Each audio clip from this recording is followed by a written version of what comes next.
केला सींचने की कथा। एक समय की बात है, एक गांव में एक गरीब लेकिन बहुत श्रद्धालु स्त्री रहती थी। वह प्रतिदिन भगवान विष्णु और माता लक्ष्मी की पूजा करती थी। एक दिन उसने सुना कि केला के पेड़ को सींचने से, पानी देने और उसकी पूजा करने से घर में सुख समृद्धि आती है। उसने पूरे मन से हर गुरुवार को केले के पेड़ की पूजा शुरू कर दी। जल चढ़ाती, दीप जलाती और भगवान विष्णु का नाम जपती। कुछ समय बाद उसकी भक्ति से प्रसन्न होकर भगवान विष्णु एक साधु के रूप में उसके घर आए। उन्होंने उसकी परीक्षा लेने के लिए भोजन मांगा। गरीब होने के बावजूद उस स्त्री ने अपने पास का सारा भोजन साधु को प्रेम से दे दिया। साधु, जो वास्तव में भगवान विष्णु थे, उसकी भक्ति और सेवा से बहुत प्रसन्न हुए और उसे आशीर्वाद दिया, तुम्हारे घर में कभी धन धान्य की कमी नहीं होगी। धीरे धीरे उस स्त्री का जीवन बदलने लगा। उसके घर में सुख समृद्धि आने लगी और हमेशा खुश रहने लगी। एक समय की बात है, एक नगर में एक बहुत ही गरीब वृद्ध महिला रहती थी। उसके पास न धन था, न कोई सहारा, लेकिन उसके मन में भगवान के प्रति अटूट श्रद्धा थी। वैशाख मास आते ही वह प्रतिदिन प्रातः उठकर नदी में स्नान करती, पीपल के वृक्ष को जल चढ़ाती और भगवान विष्णु का नाम जपती। उसकी पड़ोसन बहुत धनी थी, परंतु उसे इन धार्मिक कार्यों में कोई रुचि नहीं थी। वह अक्सर उस वृद्धा का मजाक उड़ाती और कहती, इतनी गरीबी में भी तू ये सब करती है, इससे क्या मिलेगा? वृद्धा मुस्कुरा कर कहती, भगवान सब देखते हैं, समय आने पर फल अवश्य देंगे। एक दिन वैशाख मास के अंतिम दिनों में भगवान ने वृद्धा की भक्ति की परीक्षा लेने का विचार किया। वे एक साधु का रूप धारण कर उसके घर पहुँचे और भोजन मांगा। वृद्धा के पास खाने के लिए केवल थोड़ा सा आटा और पानी था। उसने बिना सोचे वही साधु को प्रेम से खिला दिया और खुद भूखी रह गई। साधु भगवान उसकी सच्ची भक्ति से अत्यंत प्रसन्न हुए।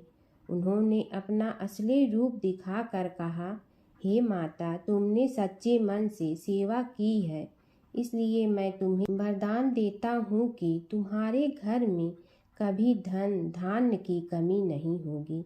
इतना कहकर भगवान अदृश्य हो गए। अगले ही दिन से वृद्धा के घर में सुख समृद्धि आने लगी। यह देखकर पड़ोसन को अपनी गलती का एहसास हुआ। वह भी वैशाख मास में स्नान, पूजा और दान करने लगी। प्राचीन काल की बात है, एक नगर में धर्मपाल नाम का एक निर्धन किंतु अत्यंत धर्मनिष्ठ व्यक्ति रहता था। वह न तो अधिक पूजा पाठ जानता था और न ही उसके पास धन था, परंतु उसके हृदय में भगवान विष्णु के प्रति अपार श्रद्धा थी। प्रतिदिन प्रातः स्नान कर भगवान विष्णु का स्मरण करता और तुलसी दल अर्पित करता। तब भी वह हरि नाम का जाप करता रहता। एक दिन किसी कारणवश वह पूजा न कर सका। मन में ग्लानि हुई और रात को उसने भगवान विष्णु से क्षमा याचना की। उसी रात उसे स्वप्न में विष्णु ने दर्शन दिए और कहा, हे भक्त, जो भी व्यक्ति श्रद्धा से मेरा स्मरण करता है, मैं उसके सभी पाप हर लेता हूँ। भक्ति में विधि नहीं, भाव प्रधान होता है। कुछ समय बाद धर्मपाल के जीवन की सभी कठिनाइयाँ दूर हो गई। उसके घर में सुख शांति और समृद्धि आ गई। अंत समय में उसे वैकुंठ लोक की प्राप्ति हुई। विष्णु भगवान की कथा। एक नगर में एक सेठ व एक सेठानी रहते थे और सेठानी रोज विष्णु भगवान की पूजा करती थी। सेठ को उसका पूजा करना बिल्कुल अच्छा नहीं लगता था। इसी वजह से एक दिन सेठ ने सेठानी को घर से निकाल दिया। घर से निकलने पर वह जंगल की ओर गई तो देखा 4 आदमी मिट्टी खोदने का काम कर रहे थे। उसने कहा कि मुझे नौकरी पर रख लो। उन्होंने उसे रख लिया, लेकिन मिट्टी खोदने से सेठानी के हाथों में छाले पड़ गए और उसके बाल भी उड़ गए। वह आदमी कहते हैं कि बहन, लगता है तुम किसी अच्छे घर की महिला हो। तुम्हें काम करने की आदत नहीं है। तुम एक काम रहने दो और हमारे घर का काम कर लिया करो। वह चारों आदमी उसे अपने साथ घर ले गए और वह 4 मुट्ठी अनाज लाते और सभी बांट कर खा लेते। एक दिन सेठानी ने कहा कि कल से 8 मुट्ठी अनाज लाना। अगले दिन वह 8 मुट्ठी अनाज लाए और सेठानी पड़ोसन से आग मांग लाई। उसने भोजन बनाया, विष्णु भगवान को भोग लगाया, फिर सभी को खाने को दिया। सारे भाई बोले कि बहन, आज तो भोजन बहुत स्वादिष्ट बना है। सेठानी ने कहा कि भगवान का जूठा है तो स्वाद तो होगा ही। सेठानी के जाने के बाद सेठ भूखा रहने लगा और आस पड़ोस के सारे लोग कहने लगे कि ये तो सेठानी के भाग्य से खाता था। एक दिन सेठ अपनी सेठानी को ढूंढने चल पड़ा। उसने ढूंढते हुए वह भी उस जंगल में पहुंच गया जहां वह चारों आदमी मिट्टी खोद रहे थे। सेठ ने उन्हें देखा तो कहा कि भाई, मुझे भी काम पर रख लो। उन आदमियों ने उसे काम पर रख लिया, लेकिन मिट्टी खोदने से उसके भी हाथों में छाले पड़ गए और बाल उड़ने लगे।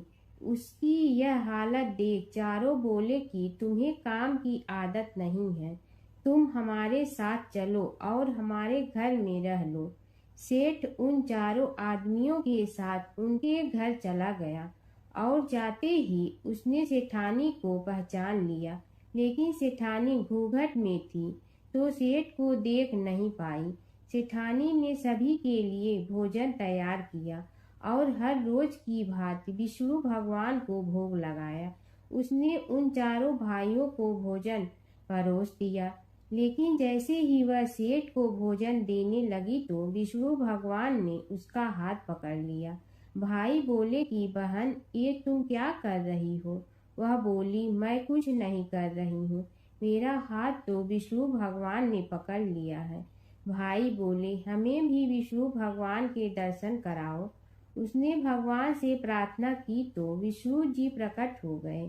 सभी ने दर्शन किए। सेठ ने सेठानी से क्षमा मांगी और सेठानी को साथ चलने को कहा। भाइयों ने अपनी बहन को बहुत सा धन देकर विदा किया। जब सेठानी के साथ सेठ भी भगवान विष्णु की पूजा करने लगा और उनके परिणाम से उनका घर अन्न धन से भर गया। बंदरी की कहानी। बैसाख मास की पवित्र कथा। एक राजा था। वह बैसाख माह में प्रतिदिन ब्रह्मा मुहूर्त में उठकर गंगा जी में स्नान करता था। राजा का आदेश था कि मुझसे पहले गंगा जी में कोई भी स्नान नहीं करेगा।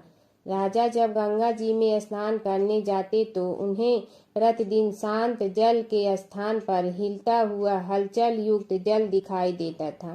तो राजा को संदेह होता था कि निश्चय ही मुझसे पहले कोई प्रतिदिन गंगा जी में स्नान करता है। अतः राजा ने नदी के तट पर पहरेदार बिठा दिया। गंगा जी के तट पर एक वृक्ष था। उस पर एक बंदरिया रहती थी। वह प्रतिदिन राजा के स्नान करने से पूर्व स्नान करके वृक्ष पर चढ़कर बैठ जाती थी। इस प्रकार होते होते पूरा बैसाख माह व्यतीत हो गया, किंतु अंतिम दिन राजा के सिपाही ने देख लिया और उस बंदरिया को पकड़कर राजा के पास ले गए और कहा कि यह बंदरिया आपसे पूर्व प्रतिदिन गंगा जी में स्नान करती है। उधर राजा की प्रतिज्ञा थी कि यदि कोई भी स्त्री मुझसे पूर्व स्नान करती होगी तो मैं उससे विवाह कर लूंगा। इसलिए राजा को बंदरिया के साथ विवाह करना ही पड़ा। बैसाख स्नान के पुण्य से बंदरी के गर्भ ठहर गया। 9 मास पूर्ण होने पर बंदरी ने राजा से पूछा कि शिशु जन्म के समय मुझे क्या करना चाहिए। तब राजा ने महल में एक घंटी लगवा दी और बंदरिया से कहा कि जब तुम्हें दर्द हो तो उसे बजा देना, मैं संपूर्ण प्रबंध कर दूंगा। राजा की अन्य रानियां भी थीं, उनकी कोई संतान नहीं थी। बंदरिया को गर्भ है यह समाचार जानकर अन्य रानियां मन ही मन बंदरिया से ईर्ष्या करने लगी और भावी संतान का नाश करते हेतु विभिन्न योजनाएं बनाने लगी। घंटी लगी देखकर एक रानी ने बंदरिया से इसका कारण पूछा। बंदर ने संपूर्ण वृतांत बता दिया। रानी ने बहकाया कि यह एक बार घंटी बजाकर तो देख ले कि राजा आते हैं या नहीं। बंदरी ने घंटी बजाई तो राजा दौड़े दौड़े महल में आए और घंटी बजाने का कारण पूछा। इस पर बंदरी ने उत्तर दिया कि मैंने तो रानियों के कहने पर घंटी बजाई थी। तब रानियों ने राजा से कहा कि यह तो पशु और न जाने कितनी बार घंटी बजाएगी। इस प्रकार कहकर उन्होंने घंटी को हटवा दिया। कुछ दिनों बाद बंदरी के शिशु जन्म का समय आया तो उसने अन्य रानियों से पूछा कि मैं क्या करूं। तब रानी ने कहा कि तुम आंखों पर पट्टी बांधकर सो जाओ। बंदरी के वैशाख माह के स्नान के पुण्य प्रताप के रूप में एक सुंदर पुत्र हुआ। शिशु के जन्म होते ही उसके रोने से पूर्व ही रानियों ने उसे एक टोकरी में रखकर दासी को दे दिया और आदेश दिया कि इसे नदी में बहा कर आओ और उस शिशु के स्थान पर एक पत्थर रख दिया। राजा को भी कहलवा दिया कि बंदरी ने एक पत्थर को जन्म दिया। राजा ने सुना तो उन्होंने भी संतोष कर लिया है कि जब दूसरी रानियों के संतान नहीं है तो यह तो बंदरी है, इसके क्या संतान होगी। उधर दासी ने उस सुंदर सुशील शिशु को नदी में न बहाकर कुम्हार के खंडर में रख दिया। दूसरे दिन कुम्हार कुम्हारी खंडर में आए तो वहां एक सुंदर शिशु को रोता हुआ देखा। कुम्हार कुम्हारिन भी निसंतान थे। उन्होंने उस शिशु को अपने लिए भेजी गई भगवान की भेंट माना और बड़े प्रेम से शिशु का पालन पोषण करने लगे। कुछ बड़ा होने पर बालक को यह ज्ञात हुआ कि वह रानी बंदरी का पुत्र है, जिनको रानियों ने मरवाना चाहा था। एक दिन वह बालक कुम्हार के बनाए हुए मिट्टी के हाथी घोड़े लेकर पनघट पर जा बैठा और दासियों को देखकर कहने लगा कि आओ रे मेरी मिट्टी के हाथी घोड़े, पानी पियो। जब दासियों ने यह बात सुनी तो वह हंसने लगी और बोली, अरे मूर्ख, कभी मिट्टी के हाथी घोड़े भी पानी पीते हैं क्या। इस पर उस बालक ने कहा कि कभी बंदरी के भी पत्थर जन्म लेते हैं क्या। उस बालक की यह बात दासियों ने जाकर महल में कही। तब रानियों ने दूसरे दिन विष मिलाकर लड्डू भेज दिए। ईश्वर की कृपा से लड्डू गोद और बादाम के हो गए और उन लड्डू को खाने से उस लड़के की मृत्यु नहीं हुई। यह समाचार दासी ने रानी को कहा और रानी ने राजा से कहकर कुम्हार को देश से निकलवा दिया। कुम्हार वन में रहने लगा। तत्पश्चात अगले वर्ष चित्र माह में माता गण गौर के पूजन का दिन आया तो वह बंदरी का पुत्र 108 करवे और 108 गोली लेकर तथा घड़े में पानी भरकर बगीचे के बाहर बैठ गया। उधर राजा की और साहूकार की पुत्रियां गणगौर बनाने के लिए मिट्टी लेने के लिए आई। तब बगीचे में खेलने और झूलने लगी। इस कारण कुछ समय बाद उन्हें प्यास लगी। तब उन्होंने उस बंदरी के पुत्र से जल पिलाने के लिए कहा तो उस बालक ने उत्तर दिया कि मेरे पास एक गोली है, उसे खाते जाओ और मेरी चारों ओर फेरे लगाती जाओ, तब मैं तुम्हें जल पिलाऊंगा। इस पर पहले तो कन्याओं ने मना किया, किंतु प्यास तीव्र होने के कारण मान गए। इस प्रकार गोली खाने और उस युवक के साथ फेरे लेने से वह गर्भवती हो गई। बाद में जब उनके माता पिता को यह ज्ञात हुआ तो वह सभी कुम्हार के पास आए और संपूर्ण वृत्तांत सुनाया तथा कहा कि तेरे पुत्र ने हमारी कन्याओं से विवाह किया है, अब तुम्हें इन्हें अपने पास रखना होगा। तब कुम्हार ने निर्धन होने के कारण असमर्थता व्यक्त की। 2 कन्याओं की माता पिता ने बहुत सारा धन देकर अपनी कन्याओं को कुम्हार के घर विदा किया और कुम्हार के घर 108 बहुएं आ गई और कालांतर में उनके 108 ही पोते हो गए। कुम्हार ने समस्त नगरी को भोजन हेतु निमंत्रण दिया और राजा को भी बुलवा दिया। राजा के यहाँ से रानी बंदरी के अतिरिक्त सब भोजन हेतु पधारे। तब राजकुमार राजा की आज्ञा लेकर बंदरी को लेने रथ पालकी लेकर गया और लाकर सभा में सबसे ऊंचे स्वर्ण आसन पर बैठाया। राजकुमार ने अपनी सभी पत्नियों को समझा दिया था कि बंदरी मुझे जन्म देने वाली माता है। एक एक बहू रानी बंदरी के चरण स्पर्श करती गई और एक एक सोने का सिक्का और पोते को गोद में देती गई। जब राजा और अन्य रानियों ने यह सब देखा तो कुम्हार के पुत्र से इसका कारण पूछा। रानियों को तो संदेह होने लगा कि यह अवश्य ही बंदरी का पुत्र है। इसलिए रानी और रूठ कर राजा को कहने लगी कि कुम्हार के पुत्र ने हमारा अपमान किया है और बंदरी का सम्मान किया है, अतः हम लौट कर जा रहे हैं। इधर राजा को पुत्र के जन्म का संपूर्ण रहस्य ज्ञात हो गया, इसलिए उन्होंने रानियों को देश निकाल दिया और अपनी सभी पुत्र वधु एवं पुत्रों को लेकर महल में आया और राजकुमार का राज तिलक हुआ। कुम्हार कुम्हारिन को राजकुमार ने महल में रहने के लिए निवेदन किया, किंतु वह नहीं माने। तब राजा ने उन्हें ढेर सारा धन दे दिया। वैशाख स्नान का इतना महत्व है तो सबको वैशाख स्नान करना चाहिए। बंदरी ने वैशाख स्नान किया तो उसे राजा का राज्य, पुत्र, बहुएं आदि प्राप्त हुई है। ईश्वर जैसे बंदरी को पुण्य मिले, इस प्रकार हमें भी पुण्य देना। गणेश और बुढ़िया माई की कथा। एक बुढ़िया थी, वह बहुत ही गरीब और दृष्टिहीन थी। उसके एक बेटा और बहू थे। वह बुढ़िया सदैव गणेश जी की पूजा किया करती थी। एक दिन गणेश जी प्रकट होकर उस बुढ़िया से बोले, बुढ़िया माँ, तू जो चाहे सो मांग ले। बुढ़िया बोली, मुझे तो मांगना नहीं आता, कैसे और क्या मांगूं? तब गणेश जी बोले, अपने बहू बेटे से पूछ कर मांग ले। तब बुढ़िया ने अपने बेटे से कहा, गणेश जी कहते हैं तू कुछ मांग ले, बता मैं क्या मांगूं? पुत्र ने कहा, माँ तू धन मांग ले। बहू से पूछा तो बहू ने कहा, नाती मांग ले।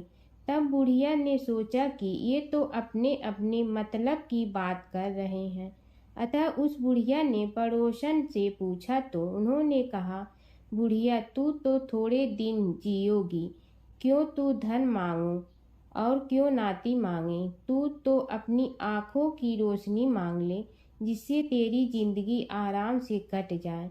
इस पर बुढ़िया बोली, यदि आप प्रसन्न है तो मुझे 9 करोड़ की माया दे, निरोगी काया दे, अमर सुहाग दे, आँखों की रोशनी दे, नाती दे, पोता दे और सब परिवार को सुख दे और अंत में मोक्ष दे।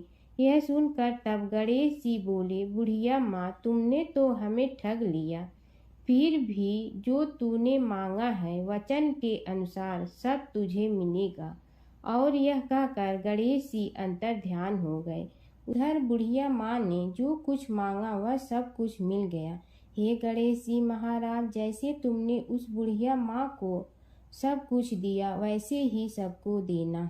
बुढ़िया माई को मुक्ति दी तुलसी माता की कथा।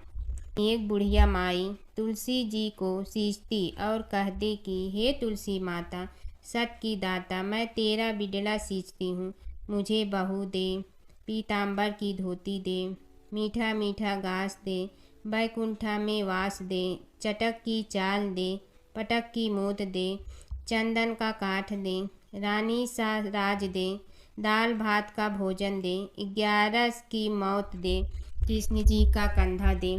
तब तुलसी माता यह सुनकर सूखने लगी तो भगवान ने पूछा कि हे तुलसी, तुम क्यों सूख रही हो? तुलसी माता ने कहा कि एक बुढ़िया रोज आती है और यही बात कह जाती है, मैं सब बात तो पूरा कर दूंगी, लेकिन कृष्ण का कंधा कहाँ से लाऊंगी? तो भगवान बोले, जब वो मरेगी तो मैं अपने आप कंधा दे आऊँगा, तू बुढ़िया माई से कह देना। जब बुढ़िया माई मर गई, सब लोग आ गए। जब माई को ले जाने लगे तो वह किसी से न उठी। तब भगवान एक 12 बरस के बालक का रूप धारण करके आए। बालक ने कहा, मैं कान में एक बात कहूँगा तो बुढ़िया माई उठ जाएगी। बालक ने कान में कहा, बुढ़िया माई मन की निकाल ले, पीताम्बर की धोती ले, मीठा मीठा गास ले, बैकुंठा का वास ले, चटक की चाल ले, पटक की मोत ले, कृष्ण जी का कंधा ले। यह सुनकर बुढ़िया माई हल्की हो गई। भगवान ने कंधा दिया और बुढ़िया माई को मुक्ति मिल गई। हे तुलसी माता, जैसे बुढ़िया माई को मुक्ति दी वैसे सबको देना। जमुना की कहानी। प्राचीन समय में एक गांव था जिसमें दो बहनें रहा करती थी। एक बहन का नाम गंगा था तो दूसरी बहन का नाम जमुना था। एक बार दोनों बहनें एक साहूकार के खेत से गुजर रही थी तो जमुना ने 13 दाने जौ के तोड़ लिए, जिसे देख गंगा बोली कि तुझे तो ग्रहण लग गया, तूने चोरी की है। इस पर जमुना बोली कि अब मेरा ग्रहण कैसे धुलेगा। गंगा ने कहा कि तुझे 12 साल तक साहूकार के यहाँ नौकरी करनी पड़ेगी, तभी तेरा पाप धुलेगा और ग्रहण से मुक्ति मिलेगी। जमुना साहूकार के यहाँ नौकरी के लिए जाती है और अपने लिए काम मांगती है। साहूकार उसे काम पर रख लेता है, लेकिन काम करने से पहले जमुना उसे कहती है कि मैं सारे काम करूंगी लेकिन 4 काम नहीं करूंगी। जूठे बर्तन नहीं मांजूंगी, झाड़ू नहीं लगाऊंगी, बिस्तर नहीं बिछाऊंगी और दिया नहीं जलाऊंगी। 12 साल के बाद कुंभ का मेला लगा तो साहूकारनी भी कुंभ नहाने जाने लगी। जमुना ने उसे जाते देख कहा कि कुंभ के मेले में मेरी बहन गंगा मिलेगी तो उसे यह सोने का टक्का दे देना, इससे वह अपने हाथों में सुंदर चूड़ियां पहन लेगी। साहूकारनी ने कुंभ के मेले में गंगा को वह सोने का टका दे दिया। गंगा ने उनसे वह टका लेते हुए कहा कि मेरी बहन को कहना कि उसके 12 वर्ष पूरे हो गए हैं, अब वह वहां वापिस आ जा। साहूकार व साहूकारनी वापिस घर आए तब जमुना मटके में पानी भर रही थी। दोनों जमुना से बोले कि हमने सोने का वह टका तेरी बहन गंगा को दे दिया था और उसने कहा है कि तेरे 12 वर्ष पूरे हो गए हैं, इसलिए अब तुम वापिस जाओ। यह समाचार सुनते ही जमुना सहस्त्र धारा में बदल गई और बहने लगी। जमुना जी का यह रूप देखकर साहूकार और साहूकारनी परेशान हो गई थी। हमारे घर में जमुना माता ने काम किया, हमें तो अब ग्रहण लग गया है, हम यह ग्रहण कैसे उतारेंगे। जमुना भागकर गंगा माता के पास चली गई। गंगा ने जमुना से पूछा कि तुम साहूकारनी से कुछ कहकर आई हो या ऐसे ही बिना बताए आ गई। तब जमुना बोली कि मैं तो कुछ भी बताकर नहीं आई हूँ। गंगा ने कहा कि जा उन्हें धीरज दे आ, नहीं तो उन्हें जीवन भर असंतोष ही रहेगा। गंगा के कहने पर जमुना माता ने साहूकारनी को सपने में दर्शन दिए और कहा कि तुम दोनों उल्टे माथे क्यों पड़े हो, जाओ उठकर खाओ पियो। तब दोनों बोले कि हम कैसे उठें, हमें तो ग्रहण लगा है, क्योंकि हमने उल्टे सीधे और पता नहीं कितने नीच कार्य आपसे कराए हैं। तब जमुना जी बोली कि तुम्हें ग्रहण नहीं लगा है, ग्रहण तो मुझे लगा था कि मैंने तुम्हारे खेत से 13 दाने जौ के चुराए थे। मैं तो अपना ग्रहण उतारने तुम्हारे घर आई थी। मेरा ग्रहण तुम्हारे घर में 12 वर्ष तक रहने से उतर गया है और मेरी मुक्ति हो गई है। जमुना जी ने कहा कि तुम्हें कोई ग्रहण नहीं लगा है, उल्टे मेरे 12 वर्ष तक यहाँ रहने से तुम्हारी भी मुक्ति हो गई है। यह कहकर जमुना जी स्वप्न से चली गई। दोनों उठकर देखते हैं कि उनके घर में पहले से भी अधिक धन हो गया है। हे जमुना माता, जैसे आपने साहूकार व साहूकारनी की मुक्ति कराई, वैसे ही आप अपने सभी भक्तों की करना। बसेरे की कहानी। किसी गांव में एक भाट व एक जाट रहता था। दोनों में घनिष्ठ मित्रता थी। एक बार जाट अपनी बहन के घर जाने को तैयार हुआ तो भाट अपनी ससुराल जाने को तैयार हुआ। दोनों साथ चल पड़े तो रास्ते में रुककर एक कुएं की मुंडेर पर बैठ गए। जाट ने भाट से कहा कि नगर बसेरा कर लेते हैं। इस पर भाट बोला कि तू ही नगर बसेरा कर ले, मैं तो अपनी ससुराल जा रहा हूँ, वहाँ खूब खातिर होगी मेरी, तू कर ले नगर बसेरा। जाट वहीं कुएं के पास बैठ पानी की घंटी और चावल का दाना लेकर नगर बसेरा करने लगा। नगर बसेरा करने के साथ जाट कहने लगा कि नगर बसेरा जो करे सो मल धोवे पाँव, ताता माड़ा तापसी देगी मेरी माँ, माँ देगी मावशी तेगी द्वारका का वास, मीठा मीठा घास वृंदावन का वास, पांच कुल्थी छठी रास मेरी जीवड़ो श्री कृष्ण के पास, डालू पानी हो जाए घी झट से निकल जाए मेरा जी। यह सब कर कर के वह जाट बहन के पास चल पड़ा। जाट की बहन ने भाई के आने पर उसकी खातिर की खी बूरा के साथ भाई को जिमाया। दोनों ने बैठकर ढेर सारी बातें की। इधर भाट अपने ससुराल पहुंचा तो वहां आग लगी हुई थी। आग बुझाने वह भी लग गया, जिसमें हाथ मुंह भी काले हो गए और खुद भी थोड़ा सुलझ गया। ना रोटी ना पानी के लिए ही किसी ने पूछा। एक पड़ोसन आई तो उसने भाट की सास को कहा कि जमाई आया है, जरा उस आओ भगत कर लो। बुढ़िया बोली कि सब कुछ तो जल गया है, अब कहाँ से आओ भगत करूं। तब पड़ोसन ने ही भाट को एक रोटी के साथ छाछ दी। उसने वही खाकर गुजारा किया। शाम को दोनों फिर घर की ओर चल पड़े और रास्ते में मिल गए और एक दूसरे का हाल पूछा। भाट बोला कि मेरी ससुराल में तो आग लगी हुई थी, आग बुझाते मैं खुद काला हो गया हूँ, ना रोटी मिली ना पानी। जाट बोला कि मेरी तो बहुत खातिर हुई। फिर बोला कि मैंने कहा था ना कि नगर बसेरा कर ले, आ अब कर ले, लेकिन भाट ने फिर मना कर दिया। कहने लगा कि चाहे रोटी दे या न दे, तेरी तो माँ है, दही चूरमा का पेड़ा धरा पाएगा। भाट ने फिर नगर बसेरा नहीं किया। जाट ने कर लिया नगर बसेरा जो करे सो मल धोए पाँव, ताता माड़ा तापसी देगी मेरी माँ, माँ देगी मावशी देगी द्वारका का वास, मीठा मीठा घास वृंदावन का वास, पांच कुल्ठी छठी रास मेरा जीवड़ो श्री कृष्ण के पास, डालू पानी हो जाए घी झट से निकल जाए मेरा जी। करके वह चल पड़ा। घर पहुँचते ही जाट की मावशी ने बहुत लाड प्यार किया। उधर भाट घर गया तो उसकी भैंस खो गई थी। बाप एक लाठी रखे तो दूसरी उठाए और कहने लगा कि ससुराल गया तो आग लगा दी, अब यहाँ आया तो भैंस खो दी। बाप ने कहा कि पहले भैंस लेकर आ, तभी रोटी पानी मिलेगा।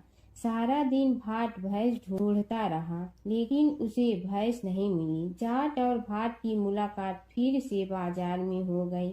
जाट ने भाट के हाल चाल पूछे तो भाट बोला कि आते ही भैंस खो गई, बस उसी दिन से भैंस ढूंढ रहा हूँ। रोटियां का तो पूछो ही मत। जाट ने कहा कि मैंने तो पहले ही कहा था कि नगर बसेरा कर ले। जाट की बात सुनकर भाट बोला कि तेरे नगर बसेरे में इतनी ताकत है तो चल अब कर लेते हैं। दोनों ने बैठकर नगर बसेरा किया। नगर बसेरा जो करे सो मल धोवे पाँव, ताता माड़ा तापसी देगी मेरी माँ, माँ देगी मावशी देगी द्वारका का वास, मीठा मीठा घास वृंदावन का वास, पांच कुल्ठी छठी रास मेरा जीवड़ो श्री कृष्ण के पास, डालू पानी हो जाए घी झट से निकल जाए मेरा जी। दोनों के नगर बसेरा करने पर भाट जैसे ही आगे बढ़ा तो उसकी खोई भैंस मिल गई, जिसे लेकर घर पहुंचा। घर पहुंचते ही माँ ने कहा कि लड़के को आते ही घर से निकाल दिया, सारे दिन से ये भूखा प्यासा भटक रहा है।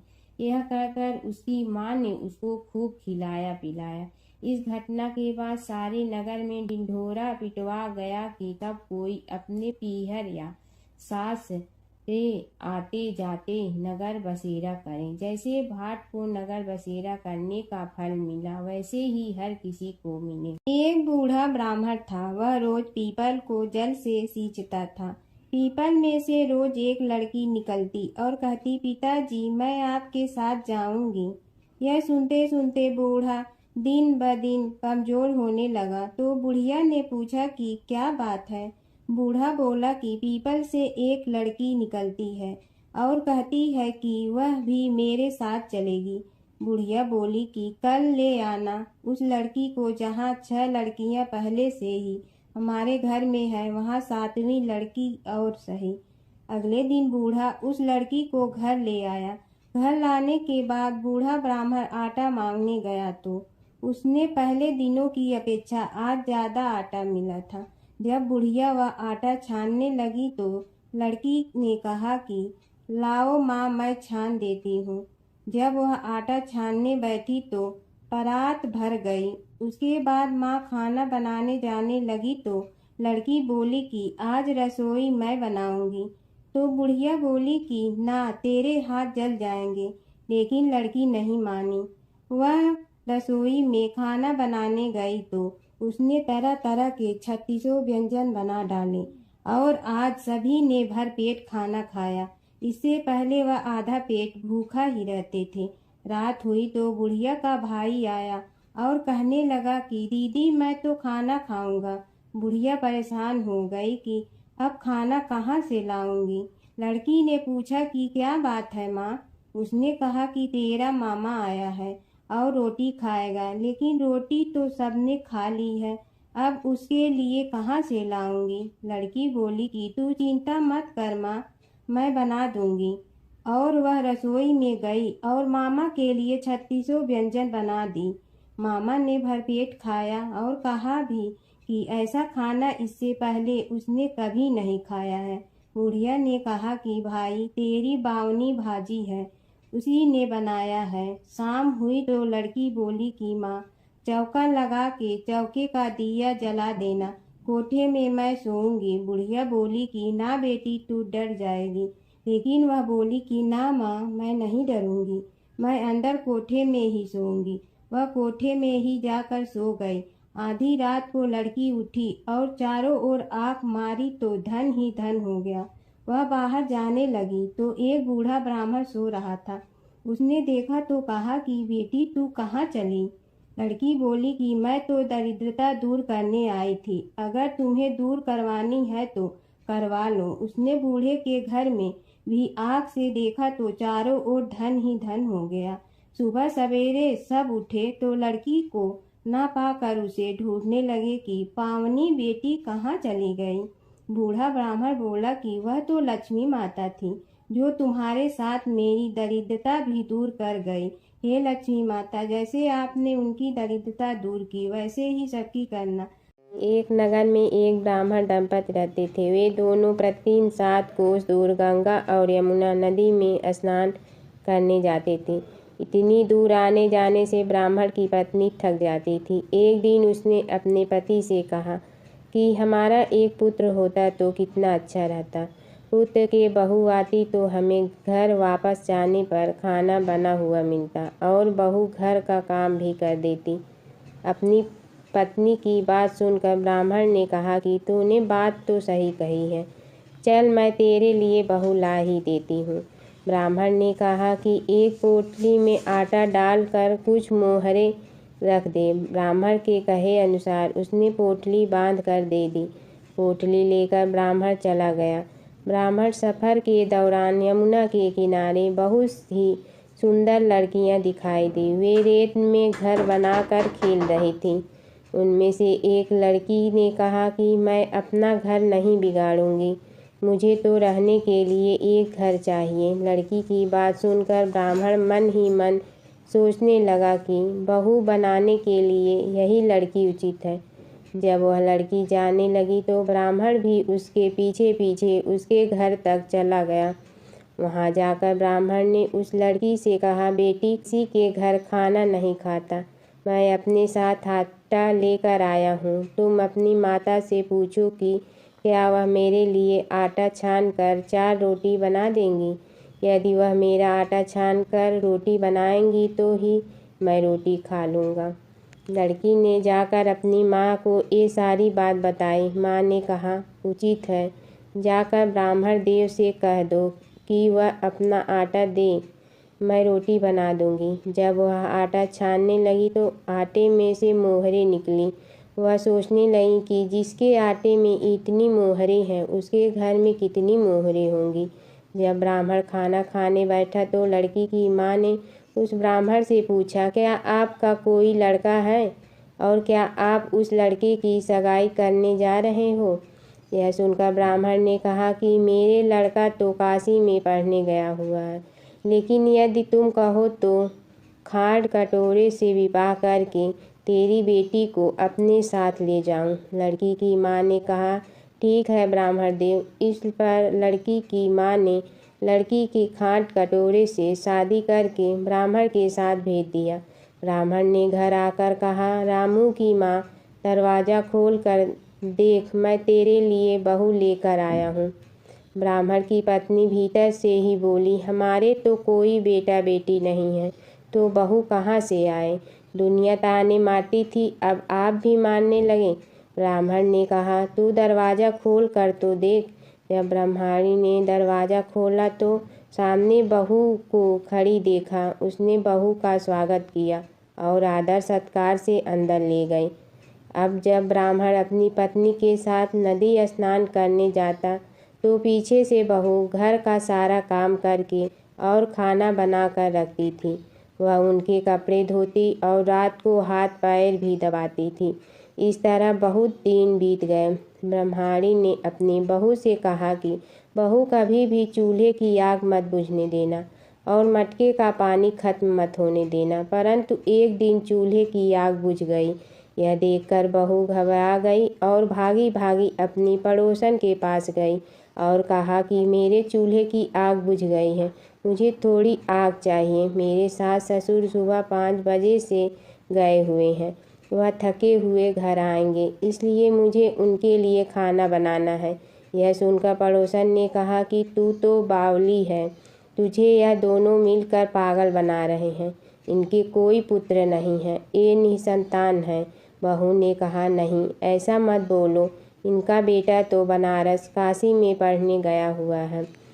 इस पर पड़ोसन ने कहा कि यह तुझे झूठ बोलकर लाए हैं, मेरी बात सच मान, इनके कोई बेटा नहीं है। अब बहू पड़ोसन की बातों में आ गई और कहने लगी कि अब आप ही बताओ मैं क्या करूं। पड़ोसन ने कहा कि क्या है, जब तुम्हारे सास ससुर आए तो जली हुई रोटियां बना कर देना और बिना नमक की दाल बना कर देना। खीर की करछी दाल में और दाल की करछी खीर में डाल देना। पड़ोसन ने उसे अच्छे से सिखा पढ़ा दिया।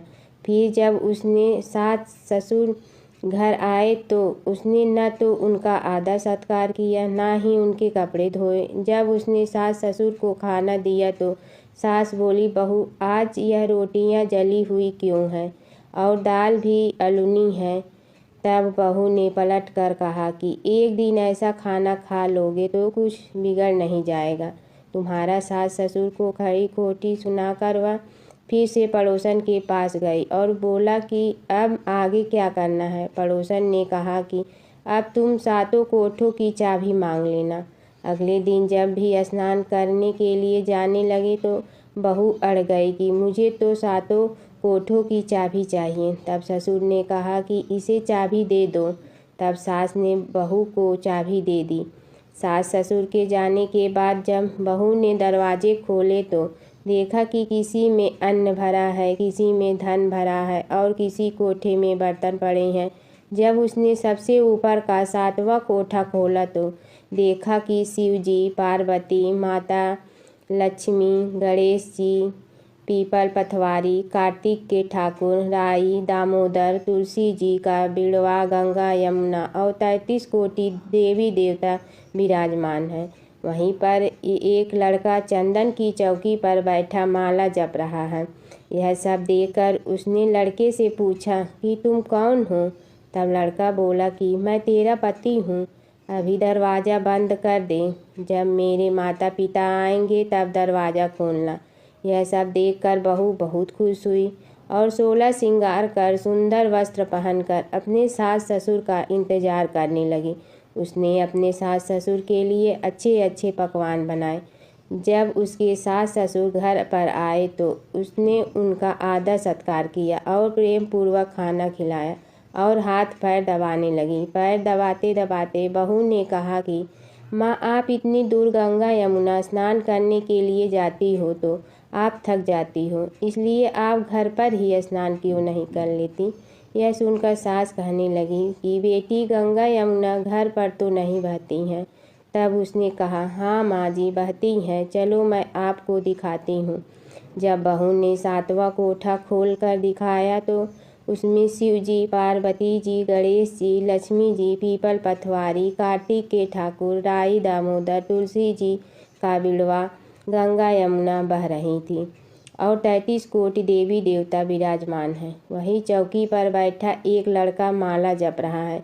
माँ ने उसे देखकर कहा कि बेटा, तुम कौन हो? लड़का बोला, माँ, मैं तेरा बेटा हूँ। तब ब्रह्माणी ने पूछा कि तू कहाँ से आया है? लड़के ने जवाब दिया कि मुझे कार्तिक ने भेजा है। माँ ने कहा, बेटा, यह संसार कैसे मानेगा कि तू मेरा बेटा है? माँ ने कुछ विद्वान पंडितों से मन्नत मांगी। पंडितों ने कहा, इस पार बहू बेटा खड़े हो जाए और उस पार माँ खड़ी हो जाए।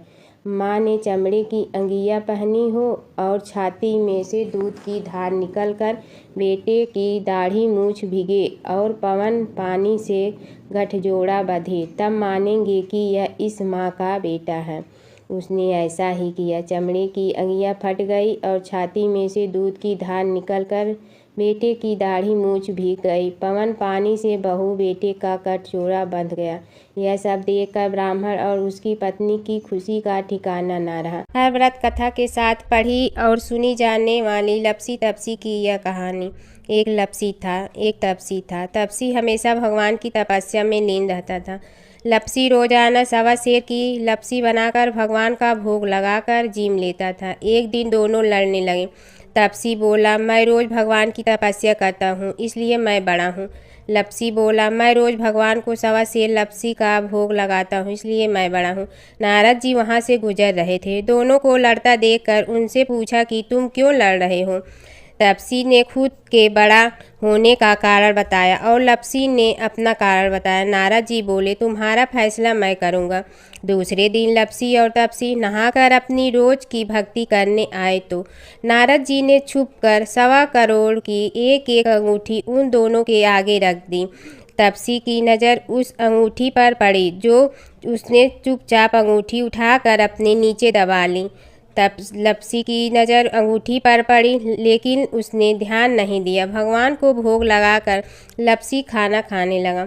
नारद जी सामने आए तो दोनों ने पूछा कि कौन बड़ा, तो नारद जी ने तपसी से खड़ा होने को कहा। वो खड़ा हुआ तो उसने नीचे दबी अंगूठी दिखाई पड़ी। नारद जी ने लपसी से कहा, तपस्या करने के बाद भी तुम्हारी चोरी करने की आदत नहीं गई, इसलिए लपसी बड़ा है और तुम्हें तुम्हारी तपस्या का कोई फल भी नहीं मिलेगा। तपसी शर्मिंदा होकर माफ़ी मांगने लगा। उसने नारद जी से पूछा, मुझे मेरी तपस्या का फल कैसे मिलेगा? नारद जी ने कहा, यदि कोई गाय और कुत्ते की रोटी नहीं बनाएगा तो फल तुम्हें मिलेगा। यदि कोई ब्राह्मण को भोजन करवा कर दक्षिणा नहीं देगा तो फल तुम्हें मिलेगा। यदि कोई साड़ी के साथ ब्लाउज नहीं देगा तो फल तुझे मिलेगा। यदि कोई दिए से दिया जलाएगा तो फल तुम्हें मिलेगा। यदि कोई सारी कहानी सुने लेकिन तुम्हारी कहानी नहीं सुने तो फल तुझे मिलेगा। उसी दिन से हर व्रत कथा कहानी के साथ लपसी तपसी की कहानी भी सुनी और कही जाती है। ओम जय जगदीश हरे, स्वामी जय जगदीश हरे, भक्त जनों के संकट क्षण में दूर करे। ओम जय जगदीश हरे, जो ध्यावे फल पावे, दुख बिन दे मन का, सुख संपत्ति घर आवे, कष्ट मिटे तन का। ओम जय जगदीश हरे, मात पिता तुम मेरे शरण कहूँ किसकी, तुम विनय और न दूजा आस करूँ जिसकी। ओम जय जगदीश हरे। तुम पूरण परमात्मा तुम अंतर्यामी, पार ब्रह्म परमेश्वर तुम सबके स्वामी। ओम जय जगदीश हरे। तुम बिंदा के सागर तुम पालन करता, मैं मूरख कल काम कृपा करो भरता। ओम जय जगदीश हरे। तुम हो ये कय गोचर सबके प्राणपति, किस विधि मिलूं दया में तुमको मैं कुमति। ओम जय जगदीश हरे। दीन बंधु दुख हरता तुम रक्षक मेरे, अपने हाथ उठाओ द्वार पड़ा तेरे। ओम जय जगदीश हरे। विषय विकार मिटा पाप हरो देवा, श्रद्धा भक्ति बढ़ाओ संतन की सेवा। ओम जय जगदीश हरे। तन मन धन सब तेरा, स्वामी सब कुछ है तेरा, तेरा तुझको अर्पण क्या लागे मेरा। ओम जय जगदीश हरे। जय जगदीश हरे। स्वामी जय जगदीश हरे। भक्त जनों के संकट टलने दूर करे। ओम जय जगदीश हरे। स्वामी जय जगदीश हरे।